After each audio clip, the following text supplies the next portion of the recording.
So hello darlings, ఇందాకే 8 వసంతాలు 8 వసంతాలు వాట్ ఎవర్ ఇట్ ఈస్ చూసి వచ్చిన. So first things first, Phanindra Narsetti చెప్పాలంటే ఆయన పెద్ద కామెంట్ ఇచ్చేసిండు మన రివ్యూయర్స్ మీద and the public who they are criticising the movies, వాళ్ళ మీద ఒక పెద్ద అభాండం వేసి పడేసిండు. అదేంటంటే అర్హత లేదని చెప్పి, అంత పెద్ద డైరెక్టర్స్ తీస్తున్నారంటే దాని వెనకాల ఎంతో రీసెర్చ్ ఉండి రిసోర్సెస్ ఉండి తీస్తారు అని చెప్పి. అట్లని చెప్పి మనమేం తక్కువ తినలేదు. ప్రోడక్ట్ ఒకవేళ బాగలేకపోతే బాగాలేదని చెప్పడం best thing. The thing is, product బాగాలేదంటే బాగాలేదని చెప్పాలి. అనవసరంగా నువ్వు ఎవరి కోసం డబ్బులు పెడుతున్నావో నాకు అర్థం అవ్వట్లేదు. ₹1,00,00,000 పెట్టినా, 100 కోట్లు పెట్టినా, 200 కోట్లు పెట్టినా, నీకు ఎంకల సినిమా హిట్ అయితే, సినిమా బాగుంటే, సినిమా బ్లాక్ బస్టర్ ఉంటే, నీకు ఎంకల్కెళ్ళి ఈ ఆడియన్స్ అందరు కలిసి అదే టికెట్ల రూపంలో నీకు పైసలు ఇస్తే 500 కోట్లు 1000 కోట్లు ఎటు పోవు నీకు, if the product becomes block buster. అలాంటి మీరు ఇలాంటి కామెంట్స్ చేయడం ఏంది? ఏదో మాస్టర్ పీస్ డైరెక్షన్ ఉన్నట్టు, ఏదో ఉన్నట్టు. మాకు ఆ మూవీ నచ్చలేదు, సో నచ్చలేదు అంతే. దాని గురించి పెద్ద పట్టించుకోము ఇంకా తర్వాత. సో ఒక్కసారి ఆ ప్రోడక్ట్ బయటికి వచ్చిందంటే ఫ్రీడమ్ ఆఫ్ స్పీచ్ అనేది ఉంటుంది. ఎవరిష్టం ఉన్నది వాళ్ళు చెప్తారు. అలానే ఎవరు కూడా కించపరిచి ఎవరు చెప్పలేదు.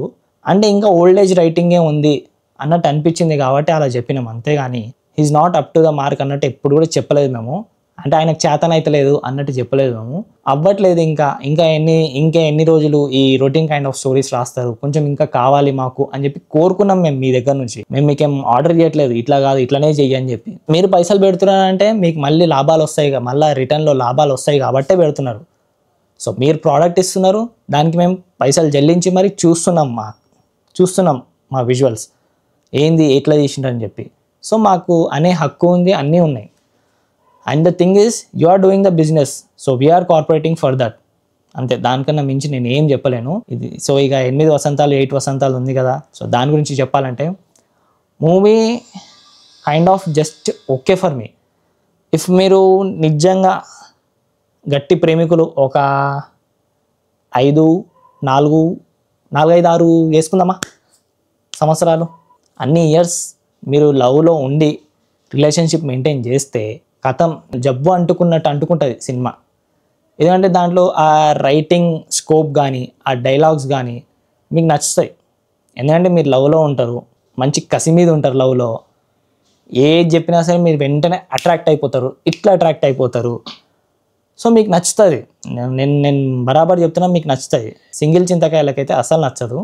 ఏంది సోది, ఎంతసేపు చెప్తారు, ఎంతసేపు ఈ పాఠాలు చెప్తారు మాకు. ఈవెన్ నాకు కూడా అనిపిస్తుంది ఫస్ట్ హాఫ్లో ఆ ఫీల్ అనేది వస్తూ ఉంది.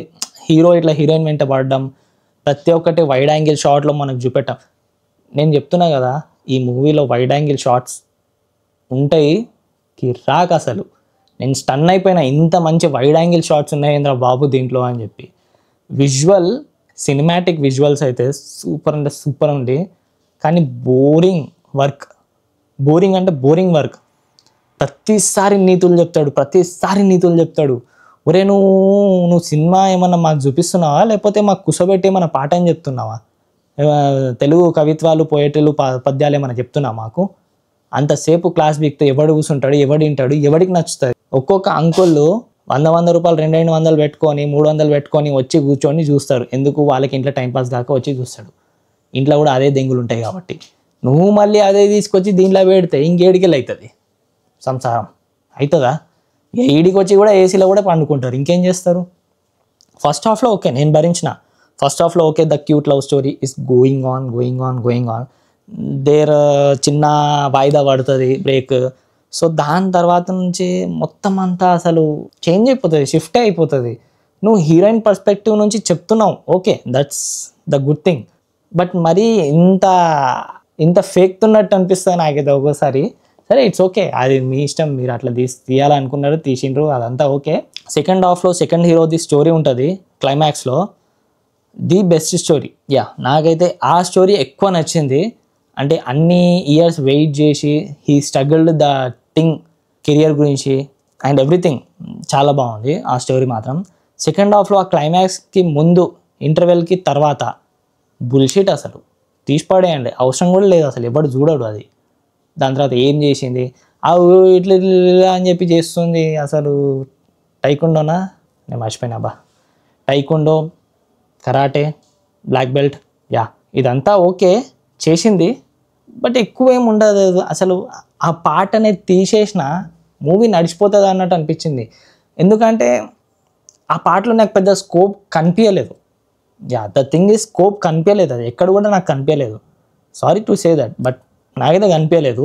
బట్ ఉమెన్ ఎంపవర్మెంట్ అనేది బాగా చూపెట్టిండు. ఉమెన్ ఎంత స్ట్రాంగ్ ఉంటారు అనేది ఆ కరాటేతోనే చూపించడం ఓకే, నచ్చింది.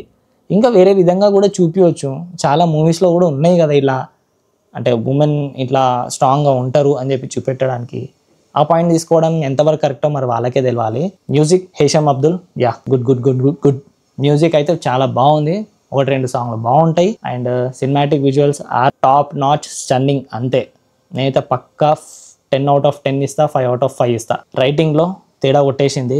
ఫస్ట్ హాఫ్లో మంచి ఫీల్ గుడ్ ఉంది, సెకండ్ హాఫ్లో వేసి పడేస్తాడు డైరెక్ట్ కోమాకే. మనము మళ్ళీ క్లైమాక్స్కి లేస్తాము, ఏమైంది రాబాయ్ అని చూసినా సరే సినిమా మొత్తం అర్థమైపోతుంది మనకు. ఆ క్లైమాక్స్లో ఒక స్టోరీ ఉంటే చాలు. సో అయ్యా ఫణీంద్ర గారు, మీరు మాటలు కొంచెం తగ్గించుకొని చేతల్లో కొంచెం ఇంకా పెంచితే మంచిగా ఉంటుందని అనుకుంటున్నా. Signing off, by darlings.